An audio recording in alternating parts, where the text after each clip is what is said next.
que vadear o río é algo bravo, claro, é que non hai.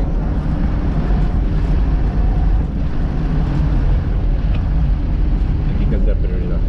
Os dous, hai que medir.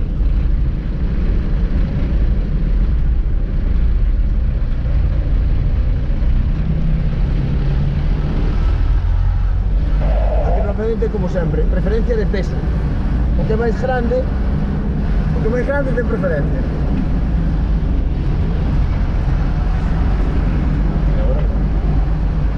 Ali á dereita.